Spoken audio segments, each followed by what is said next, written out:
Gingras, dans ces zones de dialogue et de narration depuis quelques années. C'est un événement dans ma vie. J'avais déjà commencé à lever ça l'autre jour, la dernière fois qu'on s'est parlé.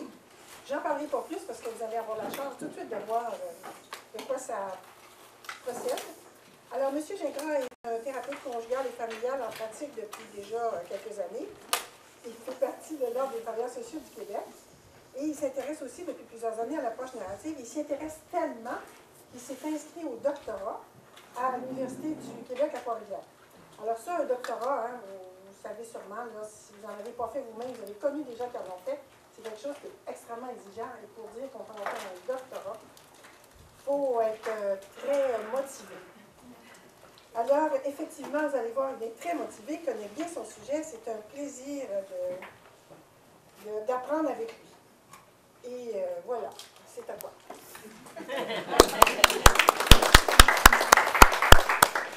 Merci Michel, que d'accueil. Merci beaucoup pour l'invitation à être avec vous. Allô? Oui. Ah non, c'est moi qu'il faut qu'il monte le ton. Ramenez-moi sur Terre. Monsieur Georges me disait, à partir de maintenant, votre vie ne tient qu'à un fil. N'en sommes-nous pas tous là? Alors, c'est un plaisir. Non, c'est moi qu'il faut qu'il monte la voix. Hein? OK, d'accord. Alors, c'est un plaisir d'être avec vous. Pardon? Le micro est juste pour Georges. C'est ah.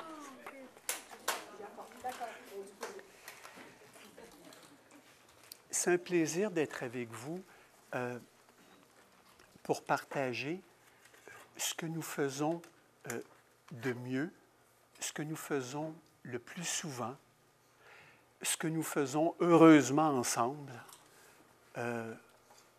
parler de la façon dont nous sommes des chercheurs du vivant et dont le vivant nous cherche.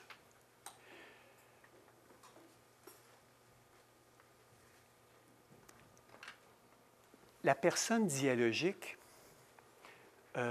d'abord, merci d'avoir osé venir ici. Qui est cet être? Situons-le dans la croissance de l'évolution. Depuis plusieurs milliers d'années, tous ensemble, grands frères, grandes sœurs avant nous, l'espèce humaine, entre autres, nous sommes portés, nous grandissons sur l'arbre, nous a-t-on dit, de la vie et de la connaissance. Et il me semble que nous avons une chance unique à ce passage ici, à ce début de siècle-ci. Nous avons la chance unique d'être portés par cet arbre qui a suffisamment grandi pour à la fois nous garder enracinés dans cet essentiel de la vie puis du vivant, et en même temps assez grandi pour avoir une perspective, pour avoir un regard sur la personne et sur le vivant, avoir une oreille tendue vers la personne et le vivant, pouvoir toucher de façon nouvelle comme jamais auparavant, en tout cas d'histoire connue, toucher à la personne et au vivant.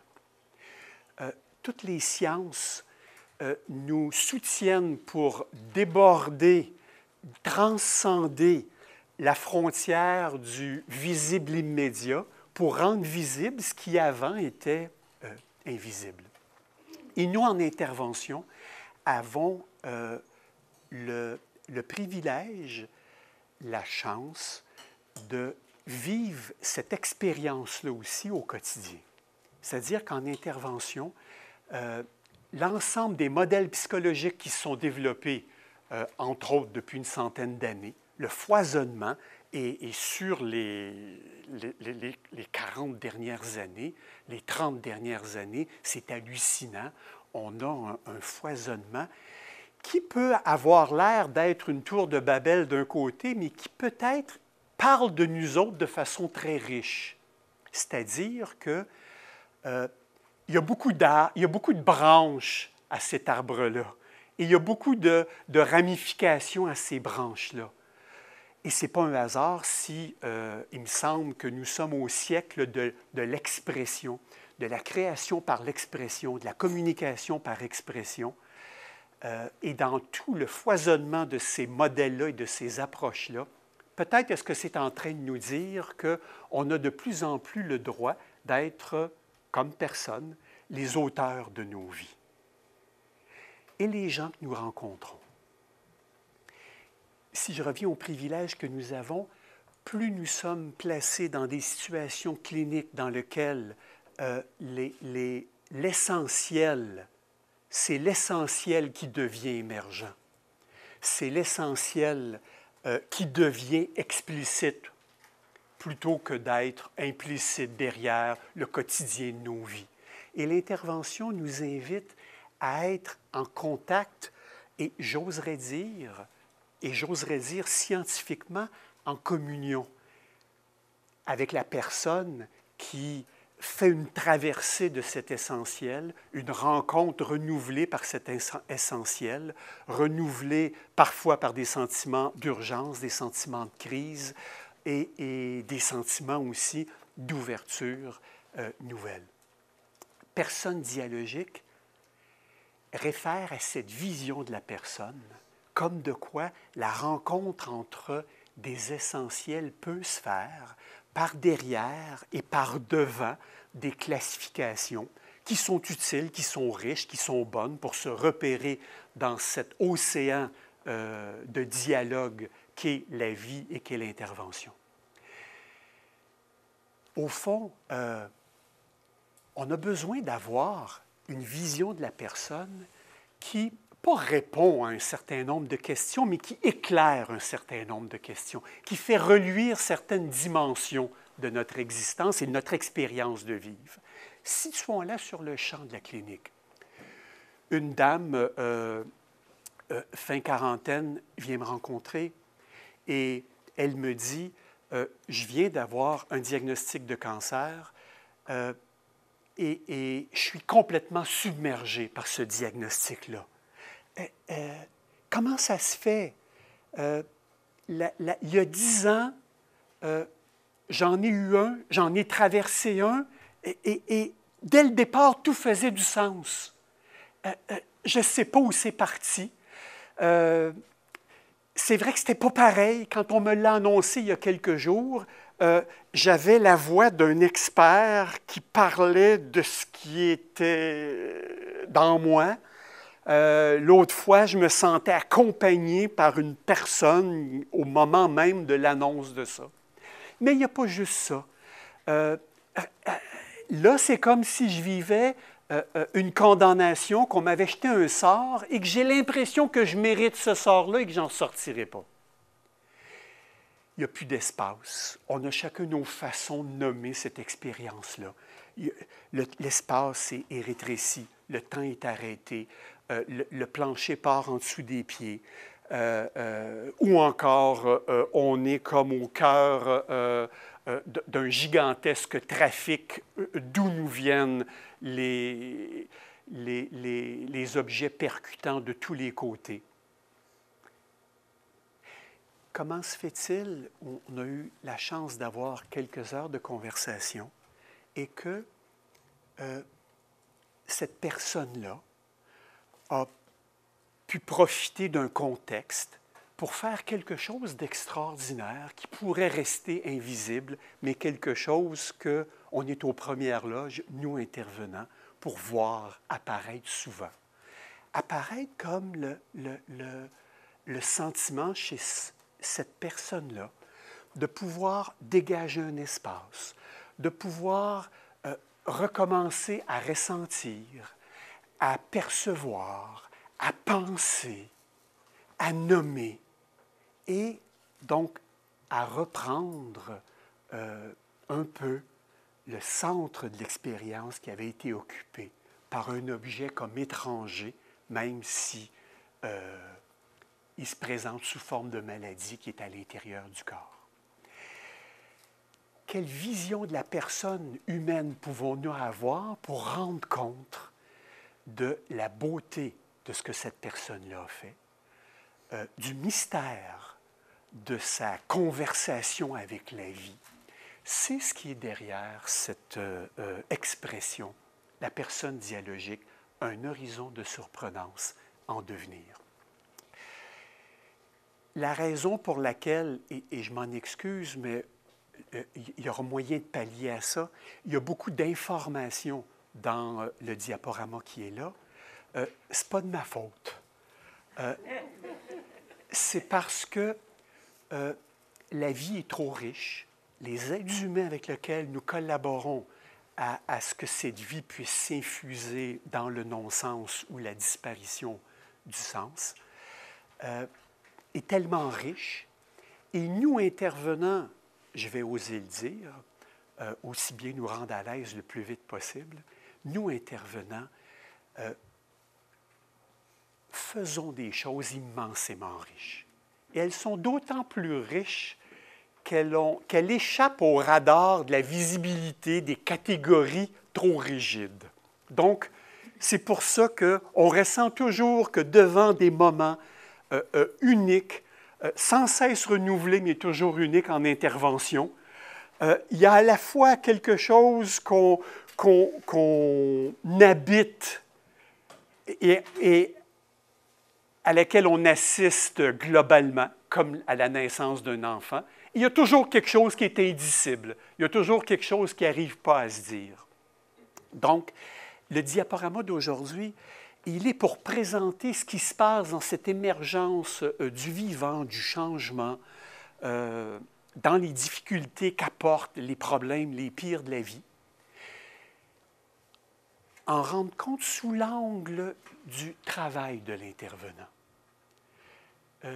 Donc, c'est un peu pour rendre compte de la richesse de ce qu'on fait à tous les jours et le rendre visible sous son aspect qu'on est moins habitué de le nommer. En général, lorsqu'un intervenant va avoir le sentiment qu'il est content, qu'il est heureux d'une intervention, que ce soit sous l'angle d'avoir le sentiment que ça a été utile et que la personne a exprimé le sentiment que ça lui a été utile, en général, on va avoir deux chemins cognitifs pour rendre compte de ce qu'on a fait. Il y a un premier chemin qui va être esthétique. Alors, là, on va se tourner vers un collègue qui est proche de nous ou des proches qui sont proches de nous et on va lui parler de notre expérience un peu comme quand on se retrouve sur le bord de la mer après avoir été touché ou en étant touché par le lever ou le coucher de soleil, par la beauté de l'océan ou par une musique qui nous touche ou par une toile qui nous inspire. On va dire c'était beau, c'était bon, c'était plein, c'était riche et que c'était émouvant, c'était touchant. On va rendre compte de notre expérience de façon esthétique. Pourquoi? Parce que c'est un peu la seule façon d'aborder la globalité de ce qu'on vit. Et quand on va en rendre compte cognitivement, on aurait deux choix. Le rendre compte du savoir spontané, de ce qu'on a fait spontanément là, de notre créativité spontanée. Et là, ça va avoir l'air d'être plus anecdotique. « Ah, j'ai dit ça, la personne a dit ça. Ah, ça m'a fait faire ça. » Et puis, on a l'impression finalement, on va passer assez vite sur ça, tellement ça a l'air d'être une petite anecdote, un petit élément comme ça. Et si on en rend compte de façon plus structurée de ce qu'on a fait, en général, on va passer par le modèle théorique ou clinique qui nous inspire. Donc, on va décrire ce qu'on a fait sous forme de, bien là, prenons l'approche qu'on voudra, ça n'a pas d'importance, en référant donc à une approche qu'on a appris et dans laquelle on se reconnaît. Tout ça est magnifique, mais on fait beaucoup plus que ça. La preuve, c'est que toutes les études nous disent que quelle que soit l'approche qu'on fait, si on n'a pas le vivant qui va avec, ça ne donnera rien. Les études nous disent également toutes que à modèle, tout modèle confondu, on aura beau faire les recherches qu'on voudra, il n'y a pas de différence statistiquement reconnaissable entre l'efficacité d'un modèle ou d'un autre. En tout cas, pas sur le long terme. On peut avoir de temps en temps une étude qui va mettre en évidence une chose, mais... Alors, rendons ensemble visible ce que nous faisons sous un angle que j'appellerai dialogique. Alors, ma première proposition, c'est un peu comme si, c'est de vous proposer que l'ensemble des diapositives qu'on va passer, de les recevoir un peu comme lorsque on fait une aquarelle, que chaque couche vienne simplement superposer sur l'autre, sans la masquer, et puis voir un peu quel effet la superposition de toutes ces couches-là auront pour vous. On pourra en parler après. Et ceci dit, donc, pour revenir sur des choses, il y a l'enregistrement qui est là. Il y a aussi un chapitre de collectif sur autour des récits de vie dans les soins de santé, là, qui est piloté par Jacques Quintin du Bureau du développement de l'éthique au département de psychiatrie à Sherbrooke. Alors, le chapitre va reprendre les éléments qui sont ici. Donc, pour approfondir sous un autre angle. Ce que nous allons le voir sous l'angle d'une personne donc dialogique, en le mettant en contraste. Quand est-ce que cette personne-là et que les façons de faire, quand est-ce qu'elles sont dialogiques, quand est-ce qu'elles sont monologiques, et nous allons éclairer ça, éclairer donc notre pratique à partir des postures que nous adoptons. Et donc, c'est une tentative de regarder les dénominateurs communs de ce que nous faisons comme êtres vivants avec les êtres vivants par derrière nos modèles théoriques. Mais en soi, ce sont des modèles théoriques qui réfléchissent à ça.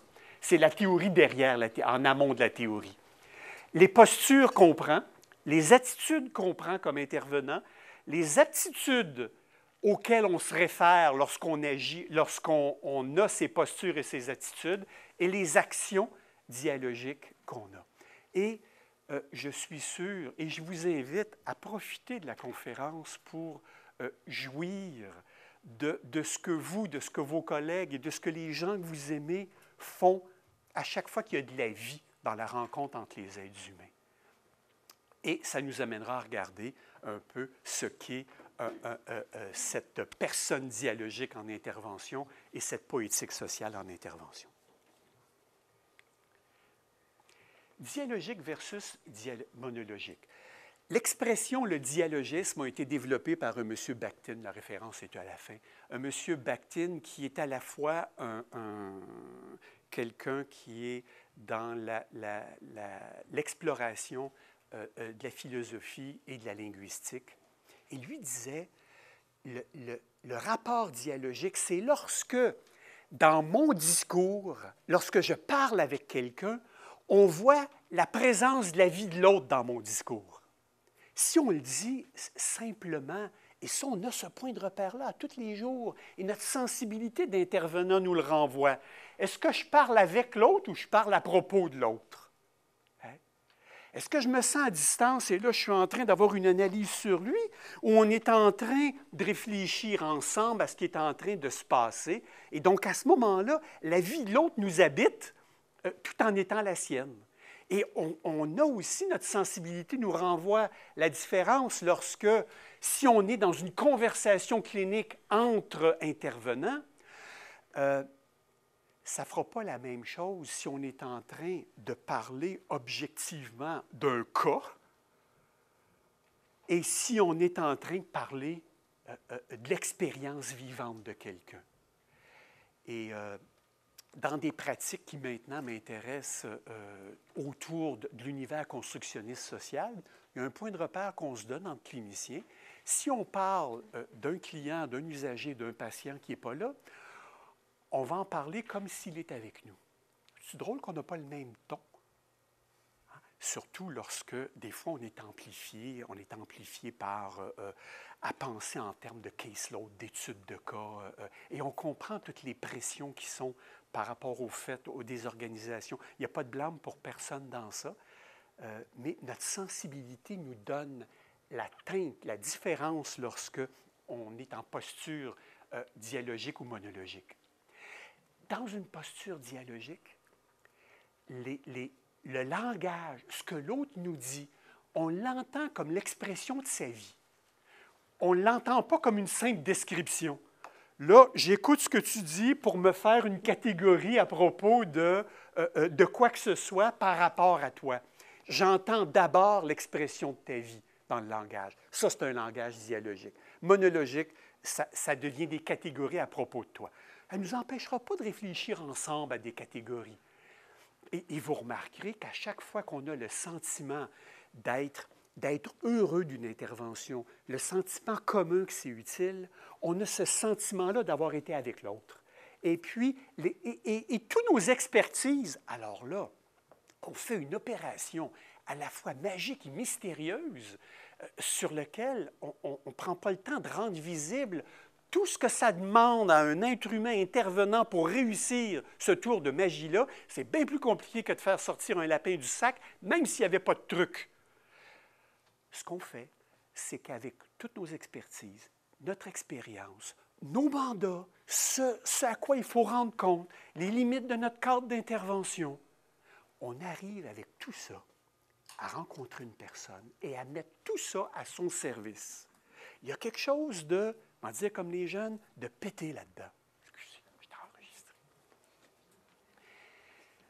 Et là, bien, c'est ce que je t'ai appris à dire, il y a une relation participative, une relation où la personne, ses besoins, ses attentes, nos mandats, nos attentes, nos expertises participent ensemble à quelque chose qui va donner de la vie. C'est quand même pas pire. On a des tonnes de bibliothèques de savoir, d'expertise codifiées, à la fois théoriques et cliniques, en plus de ça, avec des mandats et tout ça. Et puis, il ne faut pas que je touche à ça, moi.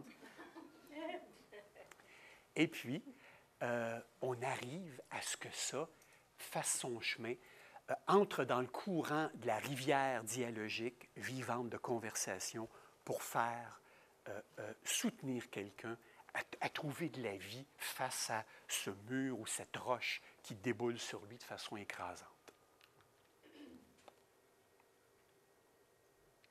Je ne sais pas comment faire disparaître ça.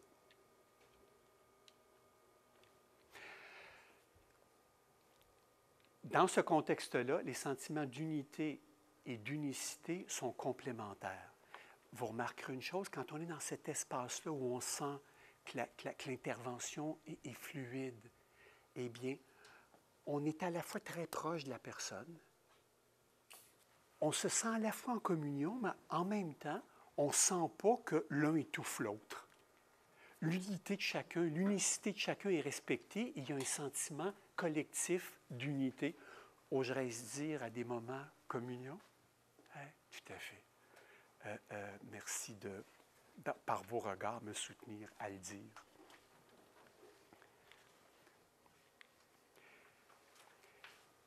Alors, regardons, lorsqu'un être humain qui fondamentalement est dialogique, parce qu'on arrive au monde avec cette expression de la vie, puis on la développe, mais notre être humain dialogique, à un moment donné, il rencontre des problèmes. Et là, nous, on est payés pour rencontrer des personnes qui ont des problèmes et dont les problèmes ont le pouvoir d'avoir un effet monologique.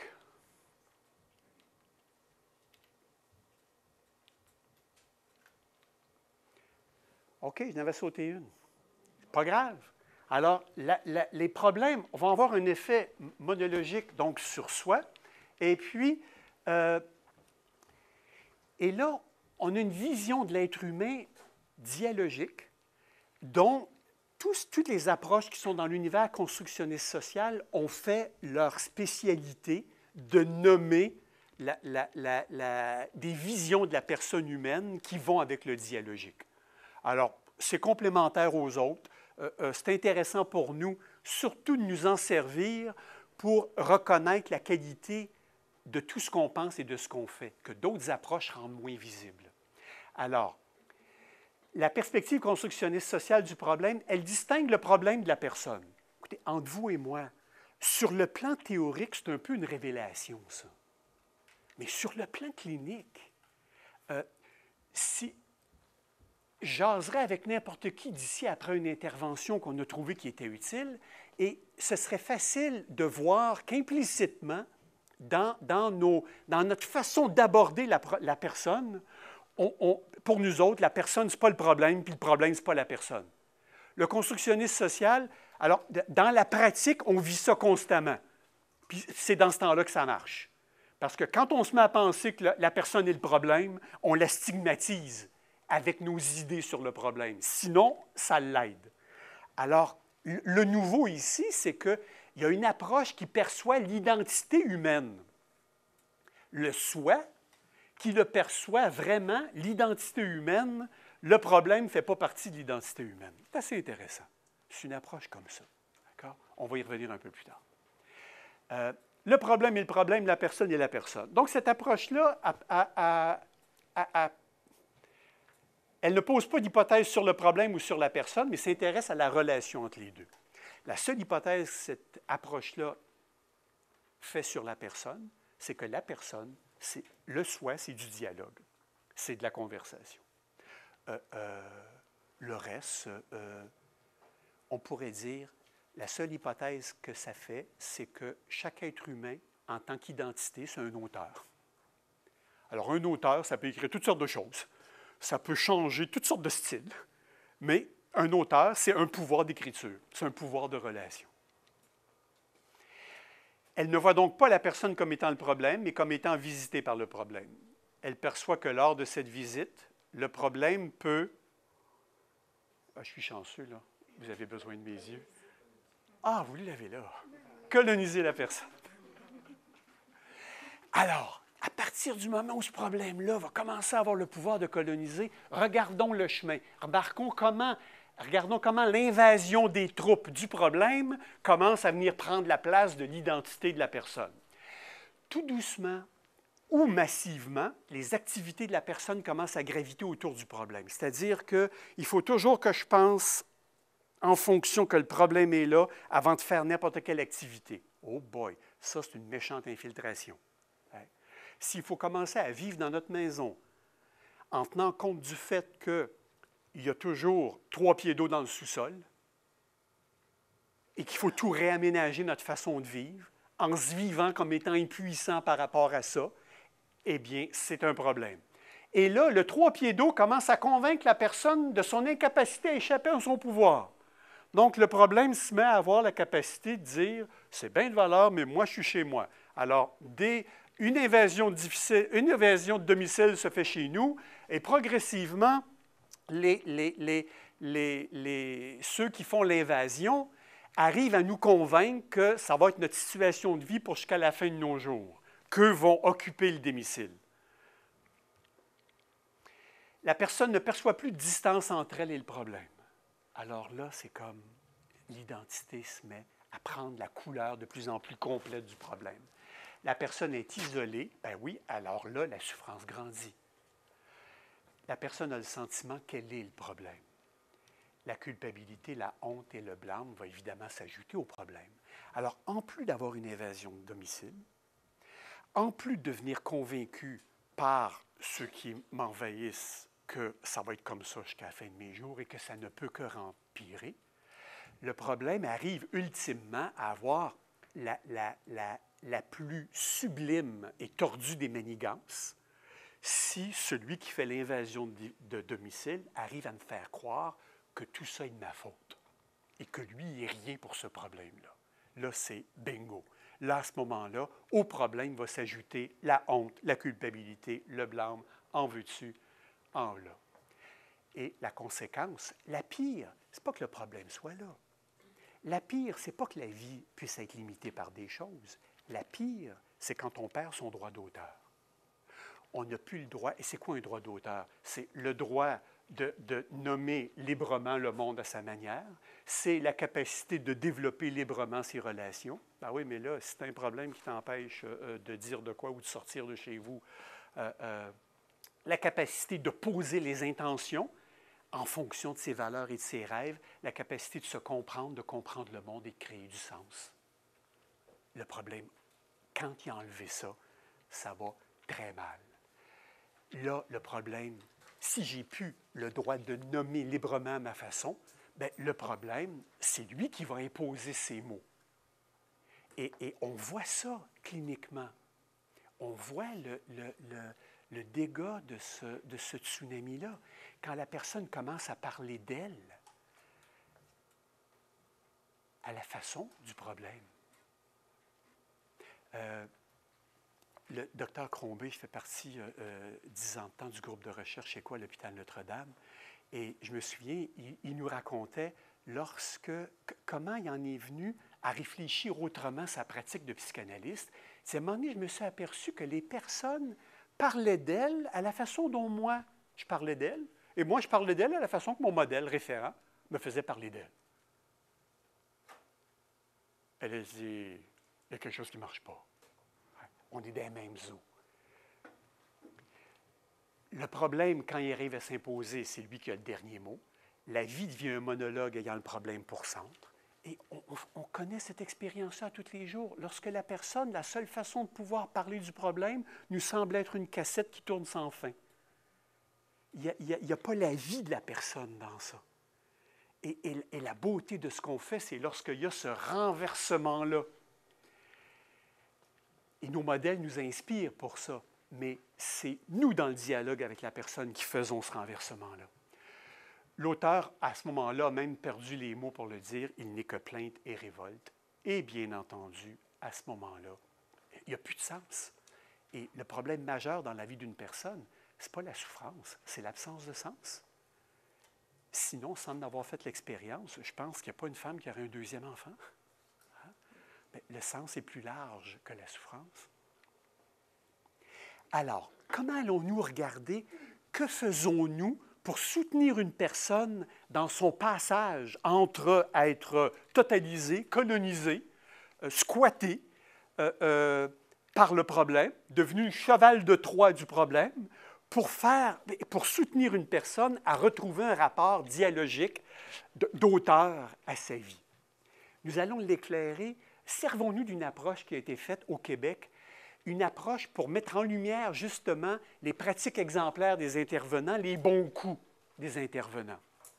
Cette approche-là a été publiée en 2005 sous le rapport, le projet PACT. Si vous intéresse, j'ai la permission du groupe de recherche, qui est celui où je suis à Trois-Rivières, de l'envoyer un courriel, ou bien on la met sur le site ici. Donc, c'est un rapport vraiment exhaustif. Il y a eu 1 million de subventions pour faire l'étude. Et c'est assez novateur parce qu'avant 2000, l'étude sur les bons coups des cliniciens, des praticiens, c'était vraiment pas la mode. Donc, c'est une étude qui est à la fois qualitative et quantitative, qui s'est faite sur 3 territoires de la province, dans 26 établissements, auprès de 203 professionnels, 438 parents, dans des endroits aussi diversifiés que centre de la petite enfance, maternelle, CLSC, centre hospitalier, centre de réadaptation et centre jeunesse. Alors, c'est comme le champ est large. Et ce que ça a mis en évidence, c'est quelles sont les postures, les attitudes, les aptitudes et les actions de l'intervenant en lien avec une pratique d'empowerment. Alors, le modèle conceptuel pour reconnaître, pour nommer, le cadre théorique pour nommer la valeur de ça est à partir du modèle d'empowerment. Et donc, lorsque l'intervenant, l'étude s'est faite de quelle façon? Donc, les 203 professionnels et les 438 parents ont eu à la fois des questionnaires et ont eu des interviews, donc qualitatifs et quantitatifs. Et comment est-ce que les situations cliniques, les rencontres cliniques étaient évaluées? C'est lorsque et le parent et l'intervenant disaient que ça a été utile pour eux, ça. Alors, le clinicien de son côté, comme disait, oui, je trouve que ça a été bon pour la personne, cette rencontre ou ce cycle de rencontre, et le parent pouvait dire, oui, ça m'a vraiment aidé, ça. Et là, on aidait les personnes à nommer à quoi est-ce qu'ils attribuaient que ça aidait. D'accord? Et c'est là donc qu'on va voir un après l'autre posture, attitude, aptitude et action. Commençons par la posture. Dans l'étude, on ne prend pas le mot dialogique, mais c'est évident que ce qui est nommé là, on peut dire, voilà, ça va avec une posture qui est dialogique. Qu'est-ce que c'est une posture? Une posture, ça fait appel à un de nos sens, la vue. De la vue, on dit, on développe une vision, et métaphoriquement, ça devient une vision des choses. Mais ça s'articule concrètement, cette affaire-là. Si je vois la personne qui est devant moi comme une tarte, ben, je n'y ferai pas le même traitement que si je la vois comme un auteur où j'ai à visiter sa vie avec elle pour soutenir le prochain pas de création qu'elle va faire. Ce ne sera pas la même expérience, que je m'excuse pour la tarte, mais que si je vois une personne que je trouve qu'elle est résistante, bouffée des deux bouts, puis pas prête à évoluer dans sa vie. Je n'aurai pas la même expérience. Alors, la posture, c'est une position qui concerne qui je suis. C'est la toile de fond à partir de laquelle je vais interpréter les choses. C'est l'ensemble des éléments d'ordre théorique au sens large. Et l'étude a regardé la posture des intervenants sous l'angle de l'empowerment. Ça va avoir l'air de quoi? On va la regarder en synthèse ici. Si vous voulez la regarder en détail, comme je vous dis, vous aurez l'étude pour le faire. Alors, curieusement, normalement, il y a 4 éléments de cette posture d'empowerment dialogique qu'on peut reconnaître. Je les mets à partir du bas vers le haut. Pourquoi? Contrairement à un texte où on les écrirait d'en haut en bas. Parce qu'on s'aperçoit que, et ça c'est grâce à l'aide du constructionnisme social puis de l'approche narrative, ça m'a permis de conceptualiser ça comme ça, on s'aperçoit que implicitement on le sait, mais c'est pour rendre visible le fait que l'une est comme une marche d'échafaudage qui permet à l'autre d'émerger, qui va permettre à l'autre et à l'autre, exactement comme les marches d'un escalier ou celles d'un échafaudage, effectivement, pour ne pas se casser la margoulette lorsqu'on va avoir accès à des niveaux. Alors, le premier outil la première posture d'échafaudage, regardons-la du côté de l'intervenant. D'habitude, on conceptualise l'empowerment du côté du client ou de l'usager. Nous voyons la personne comme étant capable d'autodéfinir les termes de sa vie. Et ça, c'est vite dit, on sait tous c'est quoi l'empowerment et tout ça, mais prenons le temps. Avant d'avoir dit un mot en intervention, nous nous assoyons devant une personne et nous allons la voir d'une certaine façon. Ce que l'étude nous dit, c'est que les usagers, les patients rendent compte de ça. Le fait de sentir que l'autre me perçoit comme étant capable de définir ma propre vie, c'est comme j'attribue l'élément fondamental à ce développement-là est associé à ça. On n'a pas dit un mot encore. Et ça, on ne le rend pas assez visible. Ce qui se joue lorsque nous, les êtres vivants, dialogiquement sommes ensemble. Donc, on voit ça. Nous sommes des hallucinateurs extraordinaires. Parce que lorsque quelqu'un arrive, puis ça fait 25 ans qu'il y a de l'invasion de domicile, puis il n'est pas maître chez lui, puis il n'a pas le droit de mettre le pied dehors s'il n'y a pas telle chose, puis il n'a pas le droit physiquement de respirer confortablement, et tout dans son univers de vie vient confirmer le fait que tu n'en es pas un auteur capable de définir les termes de ta vie. Et là, il y a une personne qui, à cause de sa posture, le voit comme ça. Comme on va voir un enfant qui arrive au monde, comme étant un auteur de sa vie, on sait bien que là, ce n'est pas le moment où il va prendre l'ordinateur pour écrire une page comme ça. Cette option-là, c'est ce qu'on appelle la zone prochaine de développement identitaire. Concept, donc, un grand psychologue du développement du début des fin du début du siècle passé. Tous ces travaux